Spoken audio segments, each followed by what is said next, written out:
నా పేరు లక్ష్మణరావు. ఇప్పుడు ఎంపీ ఎలక్షన్స్ రాబోతున్నాయి తెలంగాణలో. ఏ పార్టీకి ఎక్కువ సీట్లు గెలిచే అవకాశం ఉంది? ఇక్కడనా ఇక్కడ ఎక్కువ సీట్లు అయితే కాంగ్రెస్ ఉన్నది. ఇక్కడ సికింద్రాబాద్ కాంగ్రెస్ అయితే బీజేపీది. సికింద్రాబాద్ అయితే బీజేపీ, తెలంగాణలో చూసుకుంటే కాంగ్రెస్ అంటారు. ఎందుకు మరి కాంగ్రెస్ అనుకుంటున్నారు తెలంగాణలో? అంటే ఇక ఫెడప్ అయిపోయిన ఓ పార్టీతో, టీఆర్ఎస్ తోటి కాంగ్రెస్ గెలిపించారు. కాంగ్రెసే వచ్చేటట్టుగా ఉంది. బీజేపీ గురించి ఏమంటారు? ఇక్కడ తెలంగాణలో పుంజుకుందా లేదా? సెంట్రల్లో రావాలి. స్టేట్లో కూడా మాదే హవా అంటున్నారు కదా బీజేపీ. లేదు, కాదు రాదు. ఒక కిషన్ రెడ్డిదే ఛాన్సెస్. అంటే సికింద్రాబాద్ ఒకటి కిషన్ రెడ్డి. మరి 5 yearsలో ఏం చేశారు కిషన్ రెడ్డి గారు? డెవలప్మెంట్ ఏమైనా జరిగిందా సికింద్రాబాద్? డెవలప్మెంట్ అంటే ఆయన ఏంది కొన్ని చేసిన పనులు ఉన్నాయి, చేశాడులే. కానీ ఇప్పుడు ఇంకా దగ్గర పోవాల కోసం ఇంకా ఎక్కువ చేస్తాడు. ఎందుకు ఇక్కడ ఒక్కటే కిషన్ రెడ్డి గారు రావాలనుకుంటున్నారు సికింద్రాబాద్, మిగతా చోట అంతా ఛాన్సెస్ ఉన్నాయి? ఆయనకు ఒక్కరికి ఛాన్సెస్ ఉన్నాయి. మరి టీఆర్ఎస్ గురించి ఏమంటారు? టీఆర్ఎస్ అంత లేదు, అయిపోయింది బలం. కేసీఆర్ గారు మరి దాన్ని తీసుకొని వస్తారా బయట? పర్వాలేదు, ఆయన చేసింది. కానీ ఆయన దగ్గర ఉన్న అనుచరులు సరిగ్గా లేరు. అలా పార్టీ నుండి ఇంకో పార్టీలకు షిఫ్ట్ అవ్వడానికి, అలాగే కూతురు అరెస్ట్ కానీ దీనికంటే ఇప్పుడు ఏంటంటే పవర్ ఎక్కడ ఉంటే అక్కడ పోతారు జనాలు.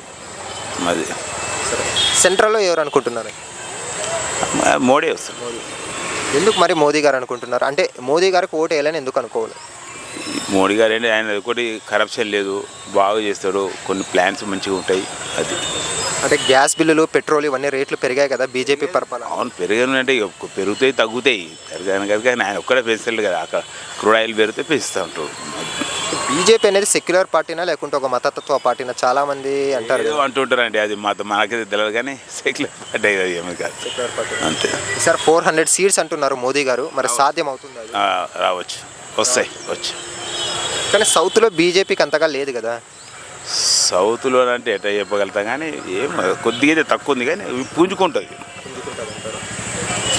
ఈ తెలంగాణలో 17 స్థానాల్లో మరి కాంగ్రెస్కి ఎన్ని సీట్లు వచ్చే అవకాశం ఉంది? ఎన్ని సీట్లలో గెలవచ్చు కాంగ్రెస్ తెలంగాణలో? కాంగ్రెస్గా చెప్పలేము సార్, 10-11 రావచ్చు. 10-11. సెకండ్ ప్లేస్లో ఏదో వచ్చే అవకాశం ఉంది? బీజేపీ. 1-2 టీఆర్ఎస్. మన కేసీఆర్ గారు రీసెంట్గా ఇంటర్వ్యూలో చూసుకుంటే ఒక మాట అన్నారు, బీజేపీకి కేవలం ఒక్క సీట్ వస్తుంది, అంతకు మించి రాదు. ఆలోచన అది. ఏదైతే సికింద్రాబాద్ అన్నారో ఆ సికింద్రాబాద్లో కూడా మేమే గెలుస్తామన్నారు. అంటారు. ఇప్పుడు నేను అంటున్నా గెలుస్తాను, ఆయన ఓడిపోతా అంటున్నారు. చూద్దాం గెలిచిన తర్వాత. సో పైన సెంట్రల్లో బీజేపీ, ఇక్కడ కాంగ్రెస్. Okay, right. మీరు మాట్లాడండి. హాయ్ ఫ్రెండ్స్, మా ఫ్యూచర్ టుడే ఛానల్ చూస్తున్నందుకు చాలా థ్యాంక్స్. మరిన్ని లేటెస్ట్ వీడియోస్ కోసం వెంటనే సబ్స్క్రైబ్ చేయండి. అలాగే ఈ బెల్ని కూడా రింగ్ చేసేయండి. మా లేటెస్ట్ వీడియోస్ నోటిఫికేషన్స్ అన్నీ మీ మొబైల్లో వస్తాయి. మా వీడియోస్ మీకు నచ్చితే లైక్ చేయండి, షేర్ చేయండి, నచ్చకపోతే కామెంట్ చేయండి.